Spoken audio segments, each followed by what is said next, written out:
l'interview de Matata Mponyo sur France 24 inquiète plus d'un Congolais, allais-je dire, certainement qu'il y en a qui peuvent lui donner raison, mais si on est réellement Congolais et que si on veut que la paix revienne dans la partie est de la RDC, je pense, de mon point de vue, qu'on ne peut pas, on ne peut pas soutenir les déclarations faites par Matata Mponyo, qui n'a pas reconnu l'agression rwandaise. Pour lui, c'est plutôt la mauvaise gestion de l'État qui est la résultante de ce qui se passe dans la partie est de la RDC. Mais est-ce que cela est vrai?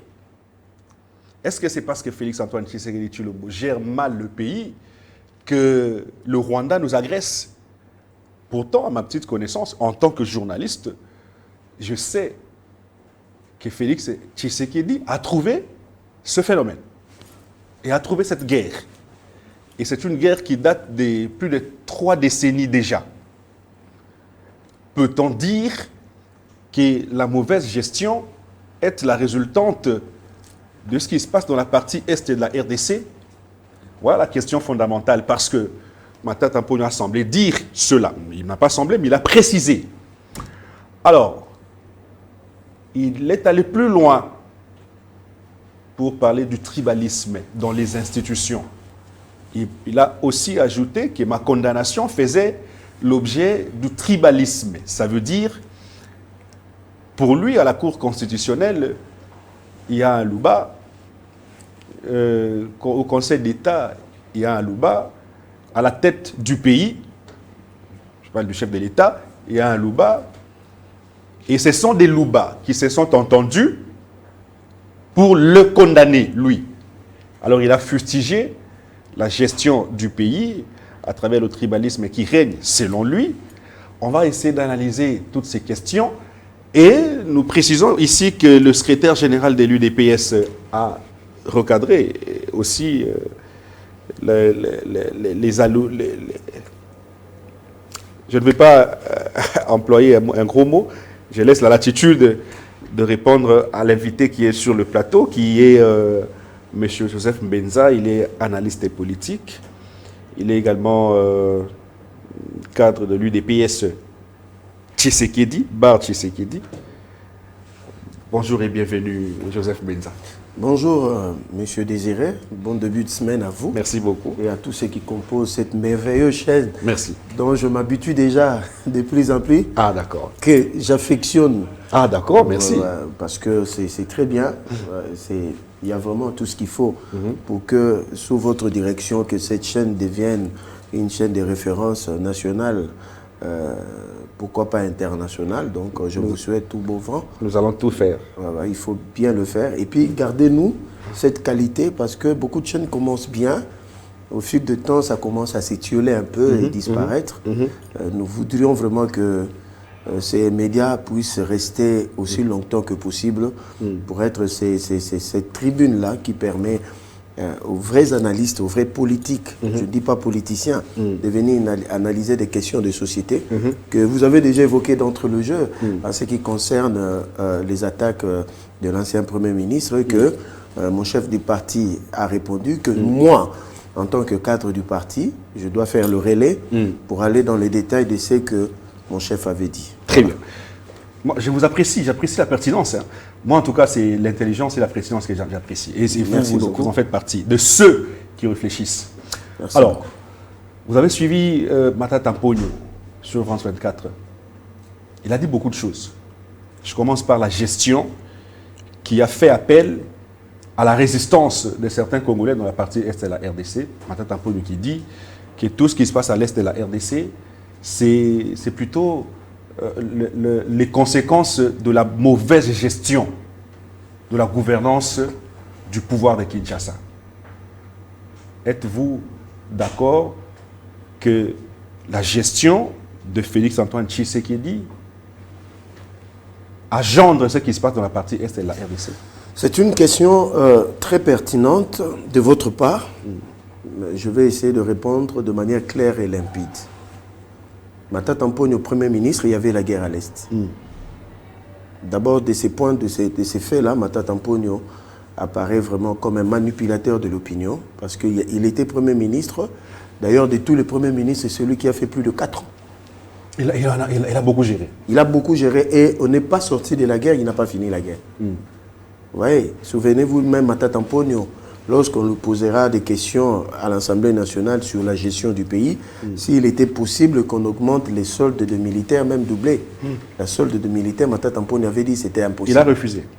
Mais sous l'heure Judith Issoumi, moi je prends seulement cet exemple, une femme à la tête du pays, on a doublé la solde de militaires et de policiers. On a même déversé les policiers et les militaires au régime de la CNSAP qui protègent leur retraite. Matata Mponyo n'a jamais fait ça. Je prends seulement ces points de vue-là pour dire que Matata Mponyo a fait le show en faveur de l'ennemi et vouloir salir le président de la République. Est-ce que c'était important que Kabuya recadre Matata Mponyo? Oui, parce qu'il y avait des zones d'ombre, parce que, vous savez, les politiques congolaises, je salue le courage légendaire de mon chef du parti, Augustin Kabuya. Vous voyez, il s'est tué pendant un moment, mais comme il y avait trop de bruit, ça devenait un peu trop dérangeant. C'est pour cela qu'il a pris ses responsabilités, d'abord comme numéro 1 du parti présidentiel, qui était aussi chargé comme informateur du gouvernement, parce qu'il a eu à rencontrer beaucoup de gens. Je vais circonscrire le contexte. Il a eu à recevoir beaucoup de gens et beaucoup de personnalités politiques, et il connaît, il sait qui se sont dit. Alors, avec le mensonge que Matata Mponyo a débuté sur ces médias-là internationaux, il était de bonne loi et de bon droit que Augustin Kabuya, mon président intérimaire du parti, secrétaire général, puisse éclairer l'opinion au travers de la matinée politique où il a mis des informations à la disposition de l'opinion. La première des choses, Matata Mponyo a dit à qui voulait l'entendre que le président de la République l'a sollicité pour gérer ensemble le pays. Afin qu'on abandonne les poursuites judiciaires. Mais Augustin Kabuya a éclairé le contexte dans lequel Matata Mponyo était venu le voir. Alors, ça a commencé d'abord par plusieurs demandes que Kabuya avait refusées. Après, il est passé par notre sénateur que je salue, M. Idrissa, l'ancien gouverneur de la province de Sankourou. Et puis, ça n'est suivi une audience demandée à M. Peter Kazadi, honorable que je salue. Après, Matata Mponyo, ils se sont vus lors d'une cérémonie à l'ambassade de Grande-Bretagne, d'Angleterre, ici, où il y a eu cet échange-là direct avec Matata Mponyo. Et le secrétaire général Augustin Kabuya n'a pas tenu sa langue. Et il a dit clairement, Matata Mponyo, que tu as l'origine du vol de l'argent de Bukangalonzo, parce que Matata Mponyo parle de la mauvaise gestion qui occasionnerait cette guerre à l'Est. C'est faux. Il lui a dit ça? Il lui a dit en face que toi, tu as volé l'argent de Bukangalonzo. Oh! Oui. Et après, Matata Mponyo se verra avec Augustin Kabuya. Et c'est là que Matata demandera à Augustin Kabuya qu'il puisse l'amener voir le chef de l'État pour qu'il discute.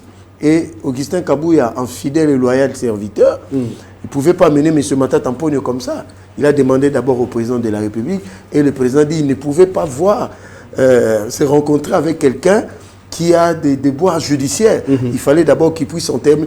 Donc, il voulait seulement dire que M. Matata Mponyo a menti sur toute la ligne. Mais quant à la mauvaise gestion qui occasionnerait la guerre, je m'aurais expliqué par des principes politiques simples. Ici, on comprend d'abord du tribalisme, parce que on a l'impression que Matata Mponyo a un peu raison en ce sens-là. Pourquoi? Parce que à l'heure actuelle, j'ai l'impression que le Congo est géré par une tribu. Et qu'il a peut-être raison de décrier. Parce que quand il dit qu'à la Cour constitutionnelle, vous avez un Moulouba au Conseil d'État, vous avez un Moulouba à la tête du pays, vous avez un Moulouba avec le chef de l'État lui-même, dans pratiquement plusieurs institutions, ce sont des Loubas. Et ce sont les mêmes Luba-là qui se sont réunis et qui se sont décidés de condamner Matata Ponyo. En ce sens-là, est-ce que vous ne trouvez pas qu'il a raison et que le tribalisme mine vraiment l'administration? Par rapport à la moralité, il ne peut pas y avoir une demi-vérité. La vérité doit être complète. Matata Ponyo n'est qu'un affabulateur, un menteur et un manipulateur. Il a parlé du jugement qu'il a condamné à la Cour constitutionnelle. Et c'est là qu'il a parlé de la tribu du chef de l'État. Il ne s'agissait pas des institutions judiciaires éparpillées comme architecture judiciaire au pays. Il a parlé de la composition, mais tout en oubliant qu'il y avait un Louba que nous avons décrié, c'est M. Kalouba, qui avait dit à tout le monde qui voulait l'entendre qu'on ne pouvait pas juger un ancien Premier ministre. Qui était son avocat, conseil. Il faut le rappeler. Mais c'est un Louba. C'est un Louba. Que veut Matata Ponyo contre la République et contre le chef de l'État? Maintenant, dans la composition de ceux qui l'ont condamné, mais il n'y avait que deux Louba. Les autres, là, il y a du Maniema, il y avait toutes les tribus réunies. Mais parlons maintenant du tribalisme dans ce pays. Moi, je le dis à qui veut l'entendre. Nous, à l'UDPS, que vous voyez dirigé pendant des années par notre mentor Etienne Tshisekedi Amulumba de mémoire, le tribalisme était proscrit. Nous vivions avec tous. Je vais donner des exemples. Et je demande à la famille du chef de l'État qu'il m'en excuse. Parce qu'il faut qu'on dise la vérité aux Congolais. Je dis, il faut qu'on dise la vérité aux Congolais. Allez-y. De tous les fils d'Etienne Tshisekedi Amulumba, personne n'a épousé une Louba. Allez vérifier. Personne. Mais oui. En commençant lui-même par le chef de l'État. Tous les garçons, personne n'a épousé une Louba. C'est du tribalisme que vous voulez dire du président actuel. Lui-même, sa femme est Mouchi, du Sud Kivu. Même ses enfants. Personne n'a épousé une Louba. Les enfants du chef de l'État qui sont déjà majeurs, personne n'a épousé un Louba ou une Louba. C'est de cette famille-là que Matata Ponyo va imputer le tribalisme. Je vais encore plus loin. Oui, mais dans l'administration. Non, je vais maintenant dans l'administration. Oui. Qu'est-ce que les Louba vous ont fait dans ces pays? Ils n'ont pas droit au chapitre? Oh, mais il ne faut pas exagérer non plus. Mais on ne s'exagère pas. C'est pas parce que vous avez droit au chapitre et que vous allez tout prendre. Les gens devaient se plaindre auprès du chef de l'État en ce qui concerne ma tribu. Les Congo. Parce que c'est nous qui avons presque tout raflé, nous, les Né-Congo. Actuellement? Mais oui. Ah oui? Vous avez la première ministre qui gère le pays, une femme d'excellence qui est Né-Congo.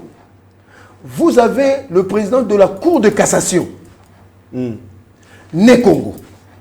Vous avez celui qui tient les finances du pays et l'économie du pays, un Né-Congo. Vous avez celui qui tient l'argent de la République, Monsieur Wameso, un Né-Congo. Je vais encore plus loin. Vous avez celui qui tient le budget, bien qu'il est Né-Congo, mais du Bandundu, Monsieur Adolphe Muzitu.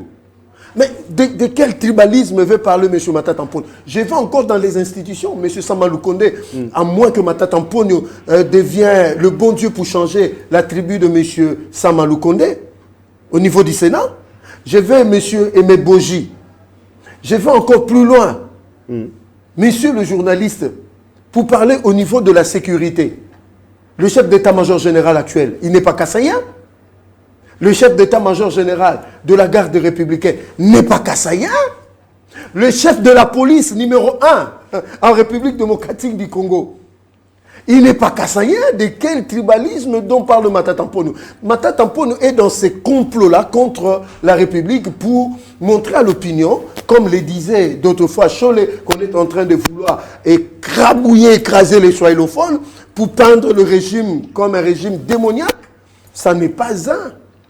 Aujourd'hui, donc en réalité, c'est vous qui gérez le pays, les Né-Congo. Mais je le dis, non, ce n'est pas seulement nous, mais je cite, aujourd'hui, les gens du Sud qui occupent des postes stratégiques dans ces pays. Pourquoi ils n'en parlent pas? Je dis pourquoi ils n'en parlent pas. Et ils sont nombreux comme ça. Donc, ils voulaient peindre noir. Mais nous parlons de cette mauvaise gestion. Ici, j'évoque mon professeur Émile Bongeli. La frustration, elle est légitime en politique. Mais cela n'amène pas des actions subversives et insurrectionnelle, mais il faut canaliser la frustration.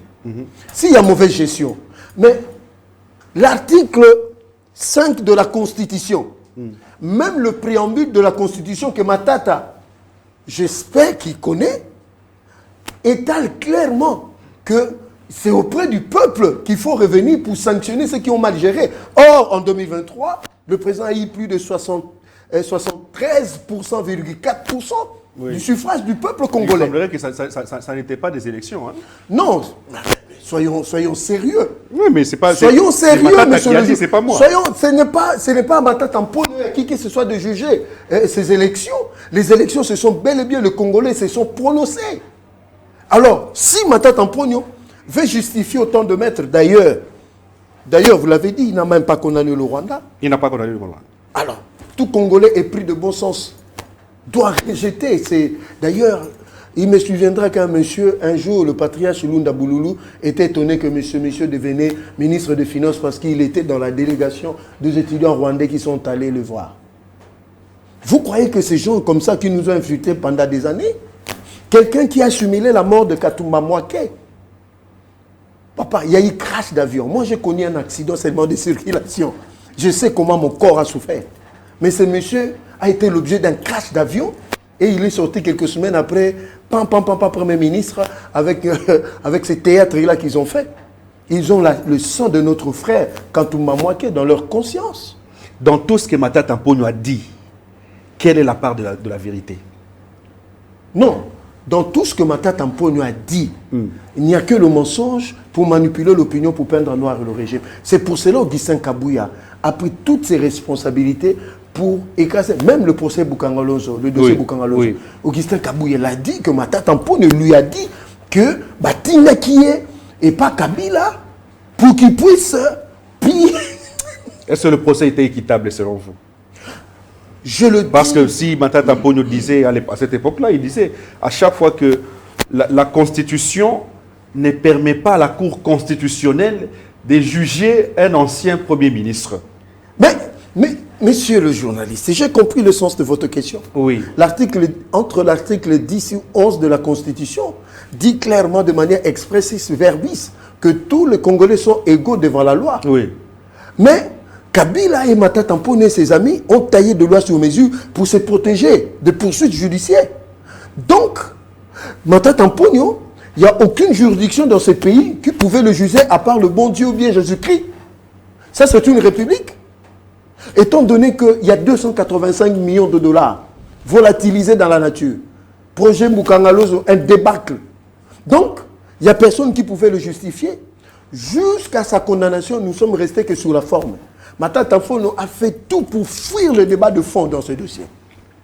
Le Congolais qui paye de leurs taxes et impôts, ne devait-il pas savoir ce qu'il en était de 285 millions de dollars américains, dont lui-même a dit à Augustin Kabouya que c'est la famille de Kabila qui lui ont demandé de piller cet argent?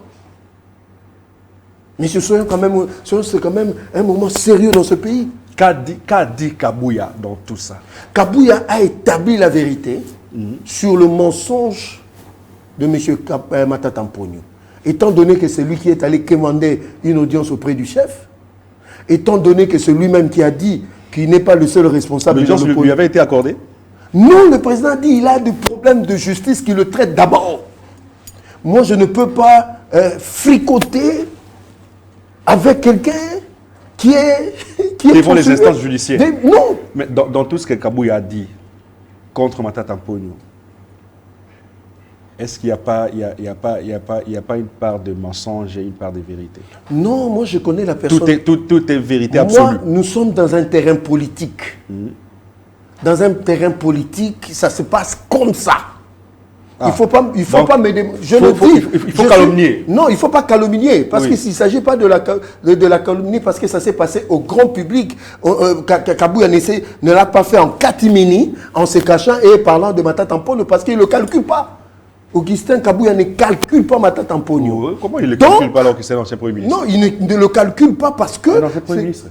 Ancien Premier ministre, ça veut dire quoi, ancien Premier ministre? Oui, mais c'est quelqu'un qui a géré pendant 4 ans. Mais il a géré pendant 4 ans avec quelle solution, avec quel résultat aujourd'hui? Aujourd'hui, qu'Augustin Kabouya a mis en lumière tout ce qui se sont dit avec Matata Mponyo, que Matata Mponyo n'a jamais osé le dire à Kabila. Donc, il a rendu Kabila responsable numéro 1 de cette histoire de Boukangalonzo. Mais il est avec Kabila aujourd'hui.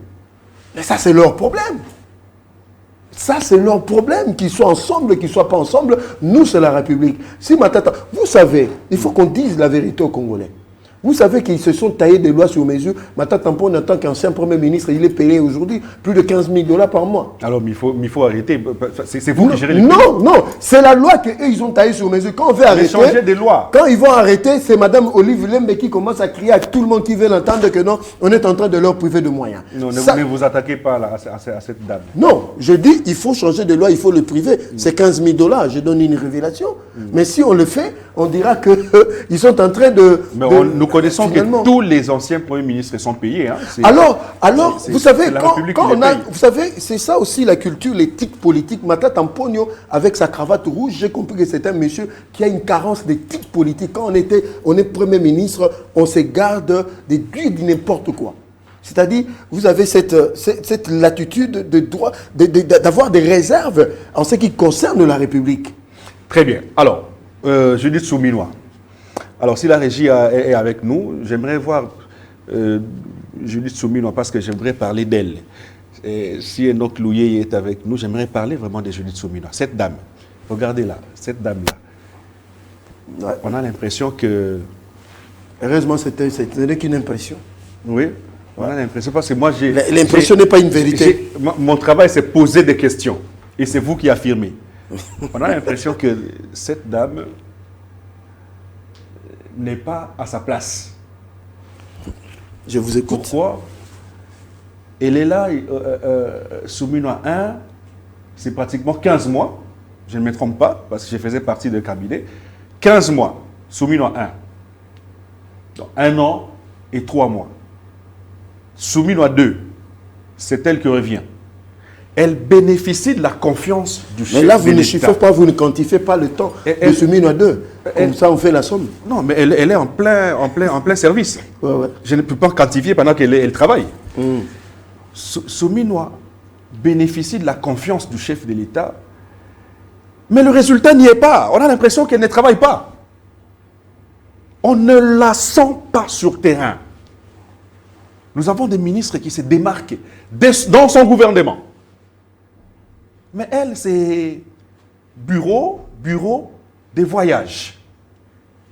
Est-ce que Souminois mérite de revenir, par exemple, si on a une probabilité qu'on ait un Souminois 3 ou un 3e gouvernement, est-ce que Souminois mérite honnêtement. Je vais emprunter vos mots. Oui. Vous avez dit qu'il y a certains ministres, est-ce que... Dans son gouvernement. Bon, si vous avez aussi des photos où elle n'est pas dans son bureau, elle est sur le terrain, on pourra mieux discuter. Parce que les Congolais vont se rendre compte. La première des choses, vous avez dit dans votre bouche, j'emprunte vos mots, qu'il y a certains ministres qui se démarquent. Donc, ils font bien le travail. Oui. Mais, que dit la Constitution par rapport au rôle d'un Premier ministre? C'est elle qui coordonne tous les ministres. C'est elle qui donne des orientations. C'est elle qui, comment dirais-je, dicte la conduite à suivre pour chaque ministre. Je reconnais qu'il y a des ministres qui ont excellé, oui, et il y a des ministres qui ont été moins performants, et il y a des ministres qui sont totalement dilués. Mais c'était la coordonnatrice de tous ces ministres. S'il y a un résultat positif pour tel ministre, ça lui revient à elle, comme Premier ministre. Pourquoi vous voulez la soustraire des exploits de certains ministres? Oui, mais elle aussi a des responsabilités à part entière. Elle agit au travers de ses ministres. C'est-à-dire le président donne des instructions, ça se répercute sur elle. Je l'ai vu poser une pierre quelque part là. Elle, maintenant, oui, elle donne à chaque ministre ses tâches. On peut parler de ministre sectoriel. D'abord, il faut qu'on le dise. Oui. Ce n'est pas... Elle est très proche de la population. Parce que les actions du gouvernement... Quelle population? Le peuple congolais. Nous. Attendez. Oui, la population, c'est nous. C'est-à-dire quoi? Dans la logique, dans la gestion que dans les orientations du chef de l'État, elle doit confronter la réalité de ce qu'elle reçoit comme rapport au bureau et de ce qui est fait sur le terrain. C'est pour cela que c'est la seule Premier ministre qui a fait l'itinérance plus que tous les autres ministres. Premier ministre. Plus que toi. Oui, aux 20 ans. Au moins 20 ans. Oui. Hein, avant qu'elle n'arrive.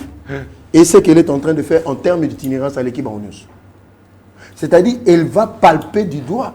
Papa, elle est descendue à Moba. Je la vois poser la pierre là. Elle était où et elle faisait quoi? Ça, c'est au niveau de l'Issala. C'est 62 ans après. Bana Bumba, Bana Lissala, Bana Bongandanga.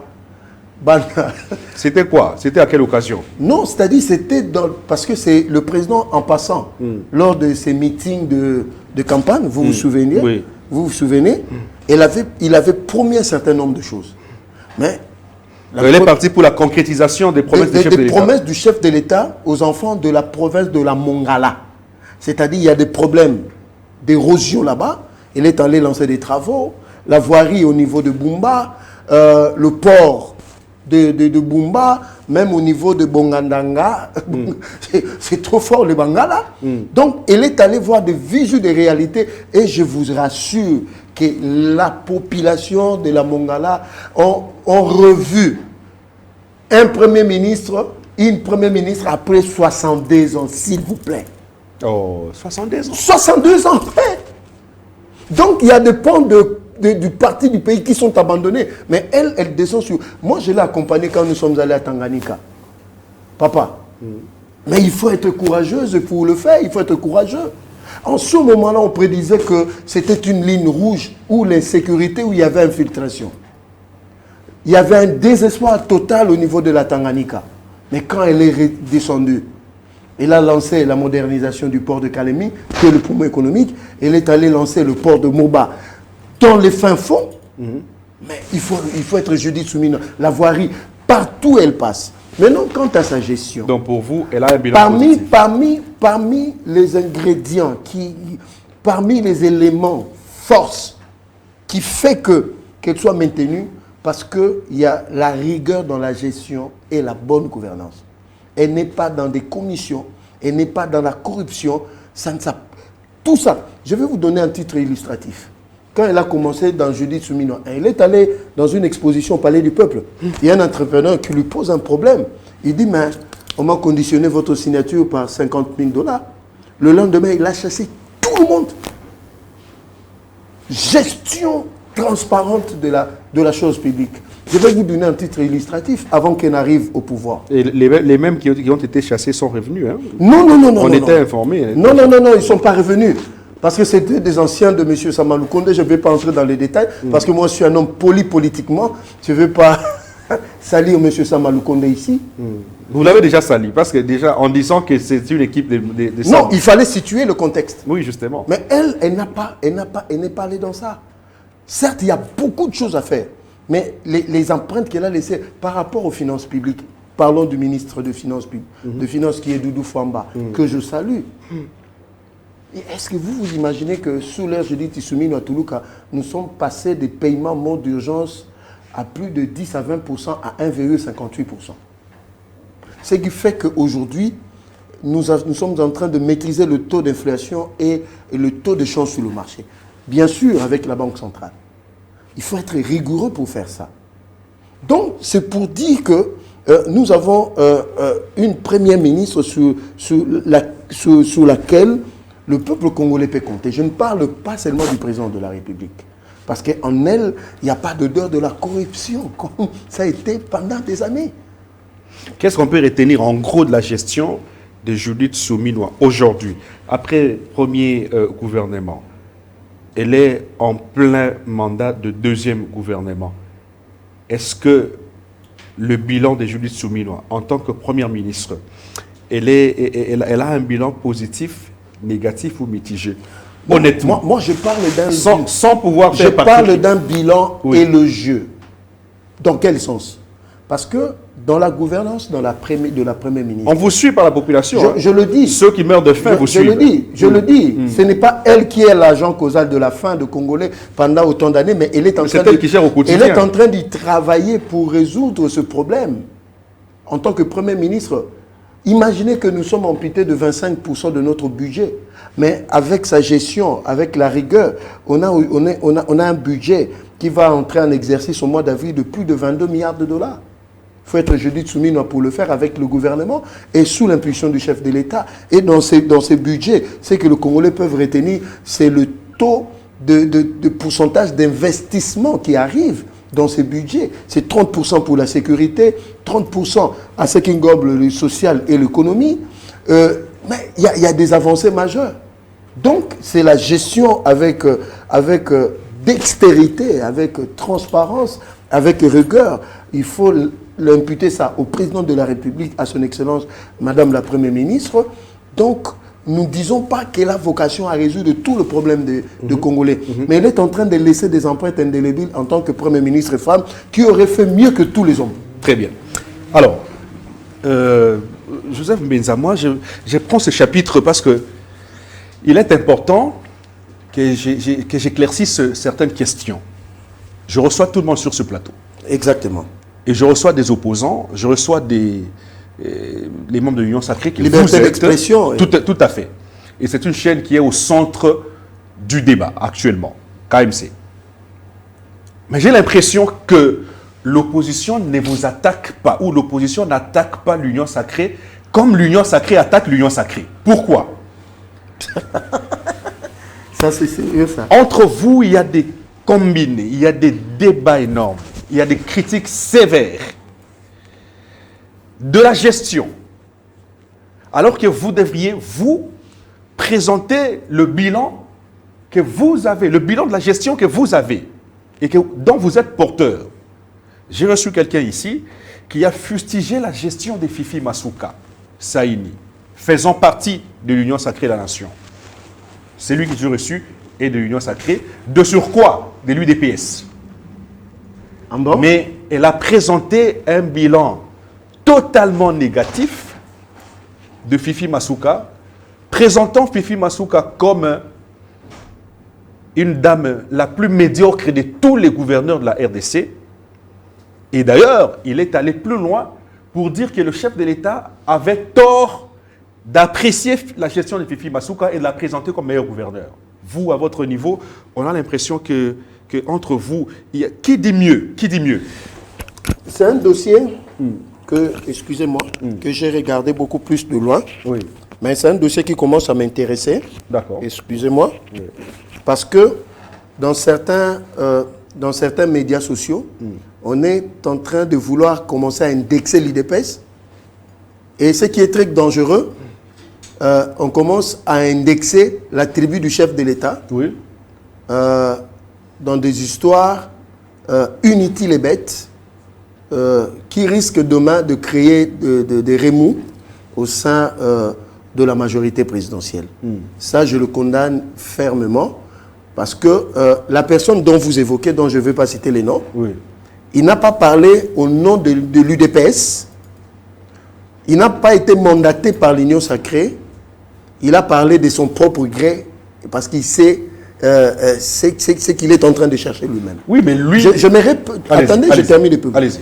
Deuxième de choses, je regarde votre caméra, je suis parmi les rares analystes et communicateurs, quand ils passent dans des médias, je demande des orientations de mon chef Augustin Kabouya. Très bien. Pour avoir des orientations, pour savoir ce qu'il faut dire, ce qu'il ne faut pas dire. Et si je martèle, je regarde votre caméra, je dis à ceux qui sont du regroupement de Mme Fifi Masuka et de son parti FIDEC, Augustin Kabouya, chef de l'UDPS, n'a mandaté personne pour s'attaquer à Mme Fifi Masuka, ni à sa gouvernance. Troisième précision de taille. J'aimerais éclaircir une chose. Il y a ce qu'on appelle la culture et l'éthique politique. Je l'ai appris de M.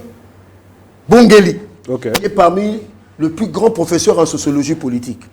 Quand vous êtes dans une gouvernance, et si je le dis à tout communicateur, ceux qui se disent communicateurs, quand vous êtes dans la mouvance, quand il y a un mal, on interpelle le dirigeant qui gère.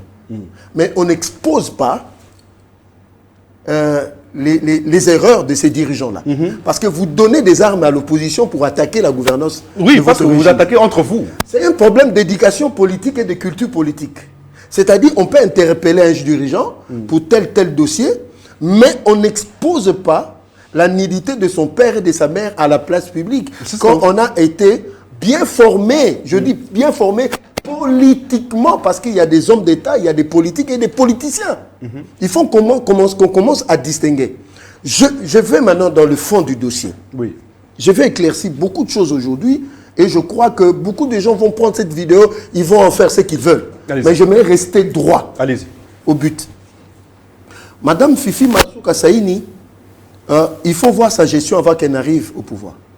Et voir sa gestion actuelle quand elle est au pouvoir. Dire que le président a commis une erreur, c'est-à-dire au commissaire président Zoba, donc le président ne maîtrise rien, Yondom Toye Kimaele, le président de la République. Ça, c'est une insulte à l'égard du chef de l'État. Tout à fait. Un homme politiquement bien éduqué ne peut pas dire que le chef a commis une erreur à la télé. Il est temps maintenant qu'on éclaircisse les choses. Et vous allez à l'encontre de la déclaration du chef de l'État. Lui qui... Moi, j'étais à Kolwezi lorsque le chef est venu pour la conférence de gouverneurs.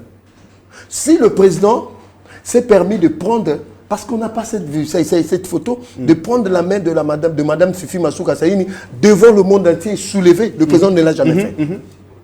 Mais non, toi, tu passes à la télé pour dire que le président a commis une erreur.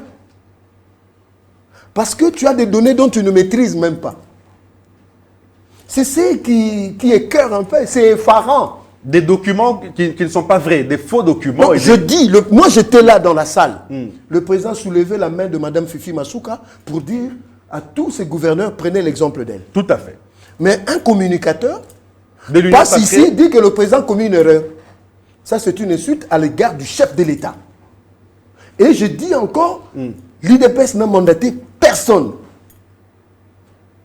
Et je demande aux gens de FIDEC de ne pas associer l'IDPS et Kabouya dans cette entreprise dont lui-même l'auteur connaît les sources.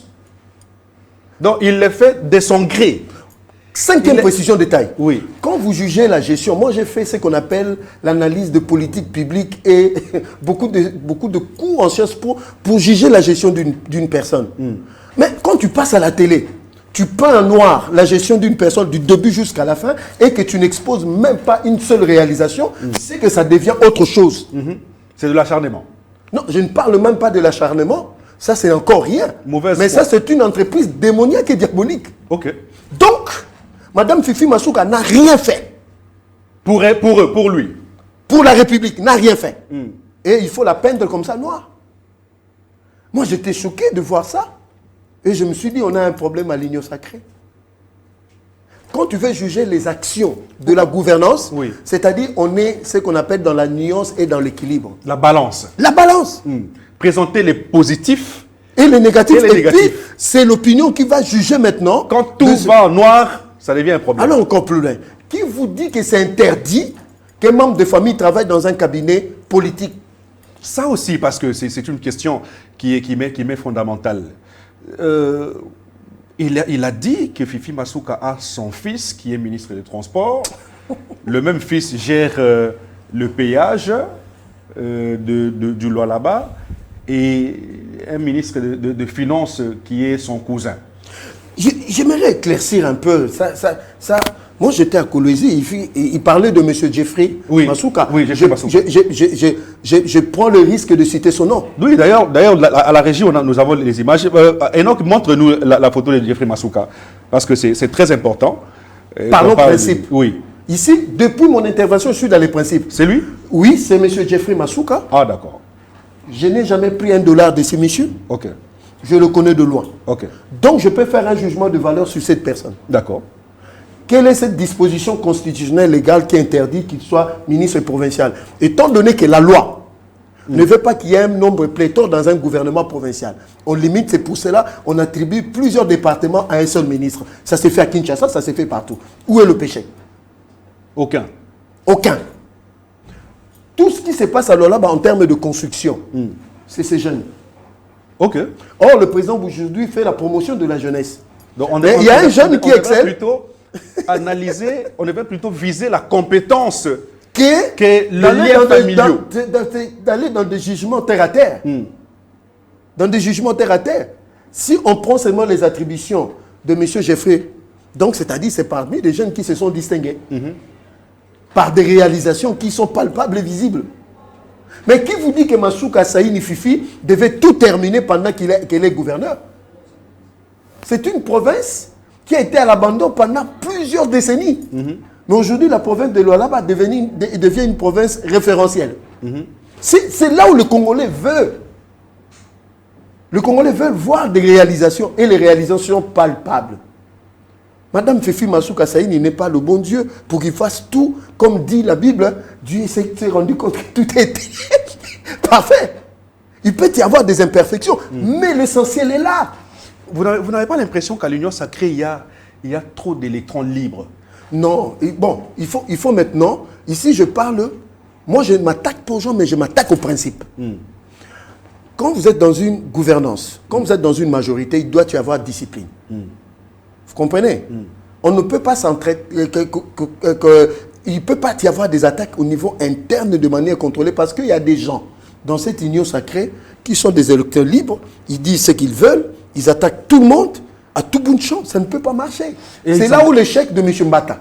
Ok. C'est à Mbata d'orienter les choses. Il y a certains qui diront que moi, je soutiens le chef de l'État, je suis de l'UDPS, je ne suis pas de l'Union sacrée. Il n'y a pas de logique. Je dis, quand vous êtes dans une mouvance présidentielle, quand vous gérez le pays, s'il y a des ratés, on interpelle. Voilà la logique. Excellence, monsieur le ministre, monsieur le président de la République, je me rends compte que dans tel secteur, les choses ne marchent pas comme ça devait l'être. Est-ce que vous ne pouvez pas améliorer? Ça, c'est quelqu'un qui veut contribuer par son passage à la télé ou bien dans le média. Mais quand vous faites un procès, du début jusqu'à la fin, dans des médias que je ne vais pas citer avec des journalistes que vous connaissez, du début jusqu'à la fin, c'est qu'il y a Anguille sous roche. C'est qu'il y a une main noire.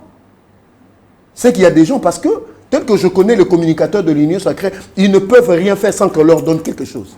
Ah, c'est ça. Je révèle encore quelque chose. Même Kabouya en a été victime. Quelqu'un qui s'élève au niveau de l'IDPS, il fait sortir de l'argent, aller attaquer Kabouya, et puis voilà des retombées, le chef il va le haïr. J'ai appris qu'à l'UDPS, on veut tout gérer.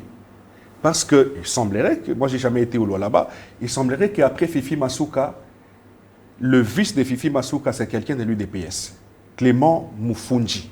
Je cite même le nom parce qu'on m'a donné son nom. Clément Moufoundji est de l'UDPS et que vous voudriez, vous, de l'UDPS, supprimer Fifi Masuka pour que celui-là gère la province. Qu'est-ce que Fifi vous a fait? Et eux, entre guillemets, vous voulez globaliser toutes les institutions, y compris la province du Lualaba. Ça, c'est... Vous savez, quand il y a des fois, vous posez des actes, vous ne pesez pas les conséquences de vos actes. Et c'est ces gens de personnes qui ne pèsent pas... Même la Bible dit, quand tu veux parler, il faut tourner ta langue 7 fois.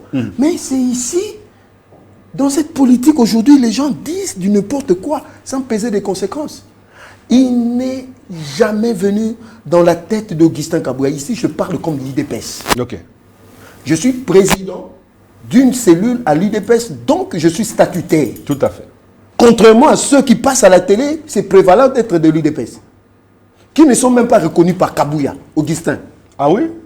Mais je vous dis, moi si Kabouya regarde, il sait que c'est Joseph qui passe, il sait que celui-là, il a mon cutus en tant que président d'une cellule. Et je demande toujours, moi on m'offre de l'argent pour m'attaquer aux dirigeants de ce pays, moi je refuse. Ça, je vous donne une révélation. Très bien. Parce que, une fois je vais vous donner une révélation, on m'a offert $5 000 pour m'attaquer à XY personnes. Je me suis dit, mais non, je dois me référer à mon autorité directe, qui est Augustin Kabouya. Très bien. J'ai dit, chef, voilà, il m'a dit, Joseph, non, tu peux pas, je n'ai pas fait. Mais il y avait $5 000 sur la table.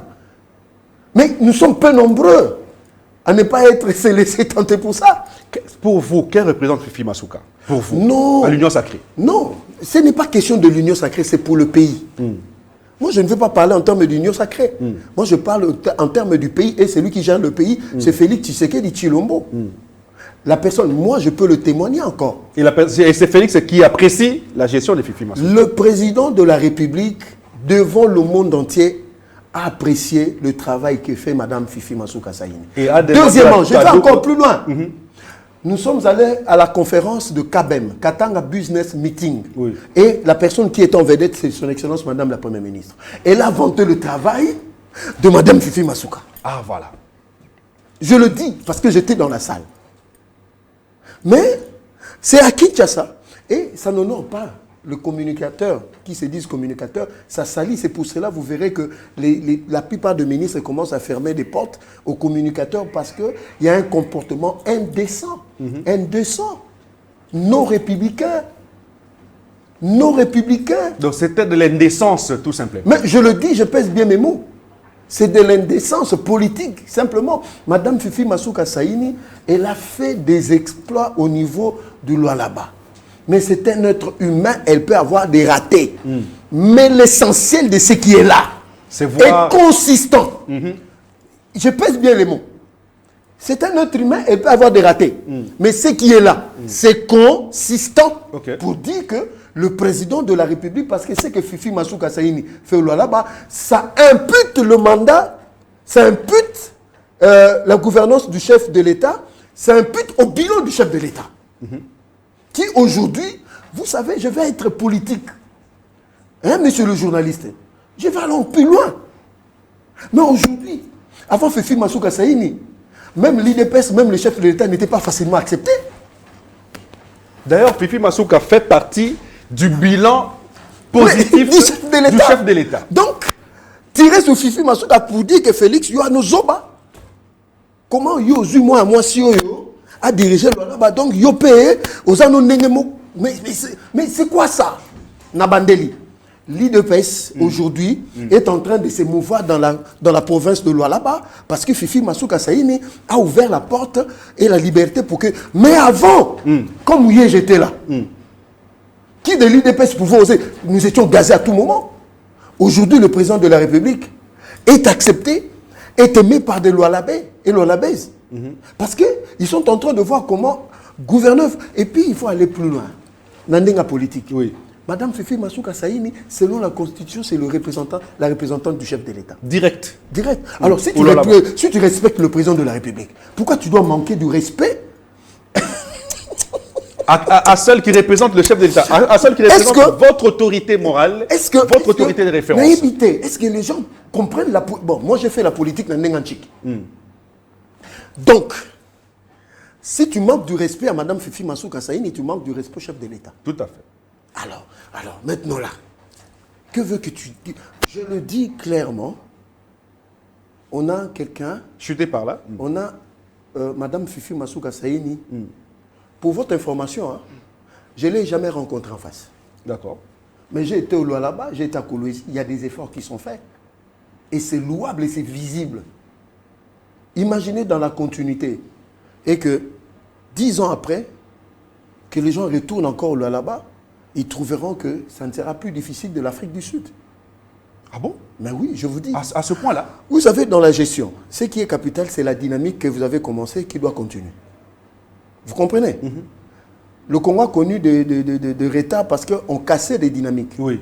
Or, le Lualaba aujourd'hui a pris l'élan. A pris l'élan d'une dynamique du développement. Et qu'il faudra soutenir. Mais il y a des gens qui trouvent qu'il faut stomper ça. Et c'est malheureux. Très bien. Moi, je voudrais faire un point. Je fais le point en rapport avec une déclaration que j'ai entendue que un groupe de Fifi Masuka aurait souhaité corrompre un communicateur de l'Union sacrée de la nation. Et on aurait mis $1 pour que ce communicateur abandonne les critiques contre Fifi Masuka. Je le dis ici, en direct et à la télévision, que vous qui dites que vous, on vous a contacté pour vous corrompre, mais c'est vous qui êtes venu vers moi, Désiré, pour que je vous amène vers ceux qui collaborent avec Fifi Masuka. C'est vous qui êtes venu vers moi. Mettez la caméra vers moi, s'il vous plaît. Donnez-moi l'objectif. Je voudrais vraiment parler. Vous êtes venu vers moi. Vous m'avez dit que vous m'amenez, que je vous amène vers ceux qui sont proches de Fifi Masuka, afin que vous abandonniez vos critiques sévères contre Fifi Masuka. Et d'ailleurs, moi j'ai accepté. Mais ce sont ceux-là qui ont refusé de vous rencontrer. Ce sont eux qui ont refusé de vous rencontrer. Je cite ici Mardochène Sélé, qui est le président de la Ligue de jeunes de FIDEC, le parti chez Fifi Masuka, avec qui j'ai parlé. Parce que c'était de lui qu'il s'agissait. Je lui ai dit qu'il y a quelqu'un qui voudrait vous rencontrer. Mais il a dit non. Il a refusé. Pourquoi vous mentez? Pourquoi vous mentez? Alors, merci merci à Joseph Mbenza. C'est à moi de vous remercier. Je prends Henri Nguindou, après la transition, à la régie.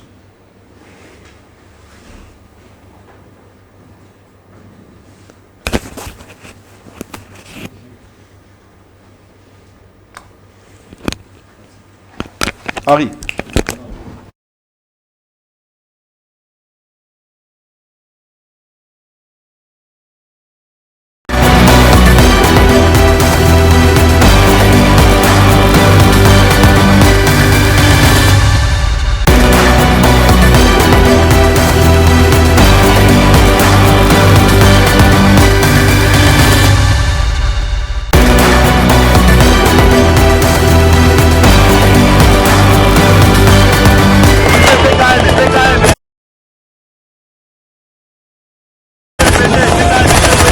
Nyonyi bunagana kwa wapi tokonya tango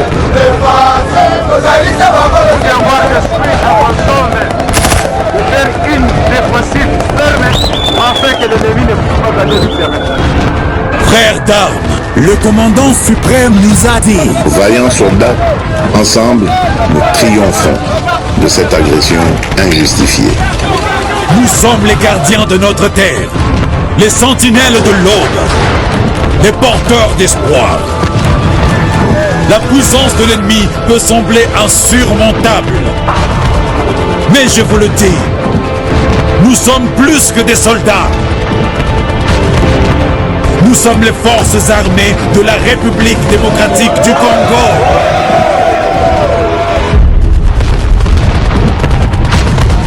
Nous sommes des poètes de la résistance. Nous portons en nous la lumière de l'éveil. Mon père, avant de mourir, m'a murmuré ces mots. Quelle que soit l'ampleur du cauchemar, elle ne peut rivaliser avec la puissance de l'éveil. La force du cauchemar est réelle. Mais elle ne peut pas éteindre la flamme qui brûle en nous. Nos balles sont des mots. Nos cris sont des poèmes.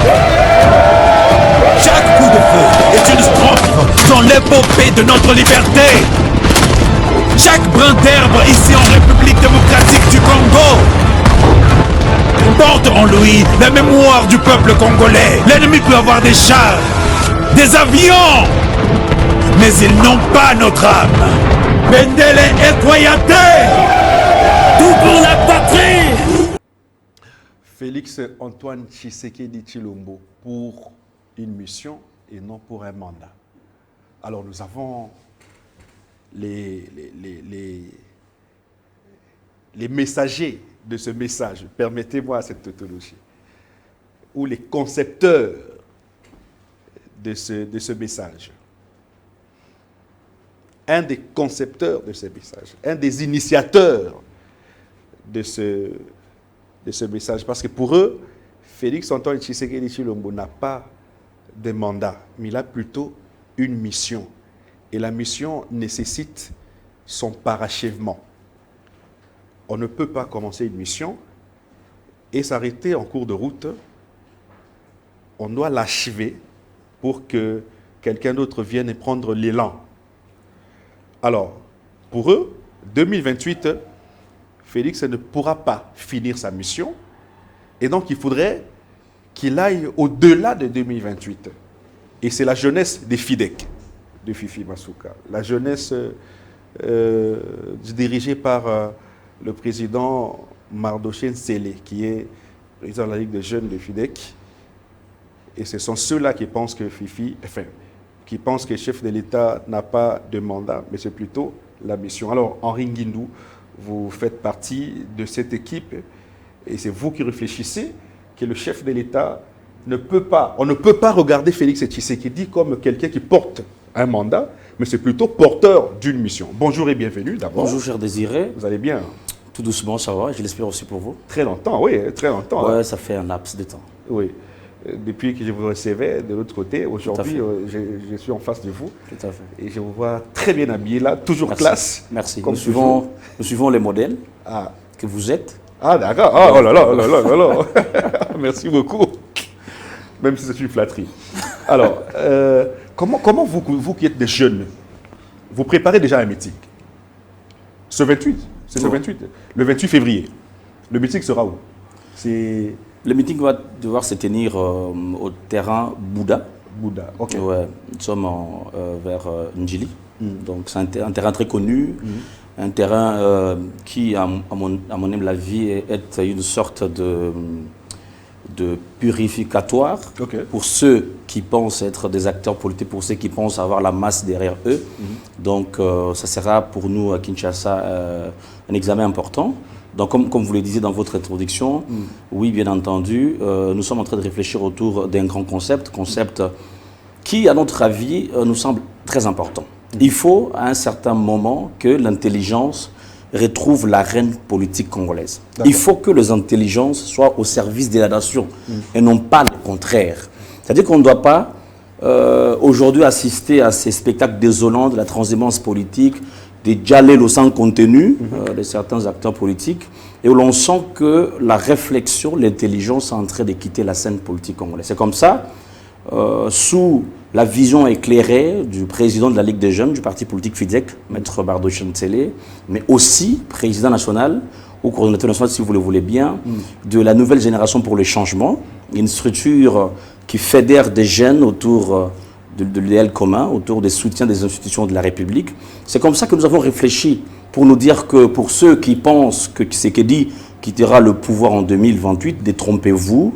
C'est un rêve fait en étant debout, non pas sur un lit, parce que l'on se rend compte que Tshisekedi a une mission à accomplir et non pas un mandat. Pourquoi? Parce que tout semble être bon dans le sens que la dimension de la mission donne un autre engagement au chef de l'État.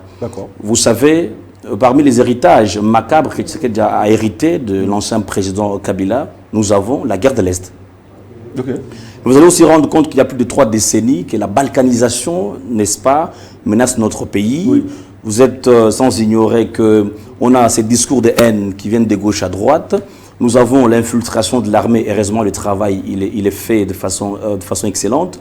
Il y a aussi, n'est-ce pas, aujourd'hui, ces Congolais frustrés qui ont pris la résolution de rejoindre l'AFC en 23 sous la guidance du petit Satan Paul Kagame. Et donc, toutes ces raisons démontrent à suffisance que si le président Tshisekedi est le représentant du souverain primaire et que le souverain primaire s'est fait représenter par lui, quoi de plus normal accorder à Tshisekedi, n'est-ce pas, un temps qu'il faut, un temps qui ne va pas souvent trouver une réponse dans la Constitution, vous savez, parce que lorsque vous prenez l'article 5 de la Constitution, où l'on démontre le voie via lesquelles le souverain primaire s'est fait représenter, on vous parlera de la Constitution, on vous parlera de la voie référendaire, mais aussi on vous parlera de ses représentants. Et donc nous estimons que Tshisekedi est un cadeau du ciel, un président de providence, tout à fait, de providence qui puisse, n'est-ce pas, remettre le pays sur le rail de son développement. Parce que si l'on ne tire pas attention, ces pays, le président qui viendra après Tshisekedi risque de casser l'élan. Nous luttons contre cette rupture-là. C'est comme ça que parmi les jeunes éveillés, parmi les jeunes qui réfléchissent, parmi les jeunes qui transmettent une vision éclairée, une vision des génies, nous avons Mardoché Nsele qui est l'auteur, n'est-ce pas, de ces concepts.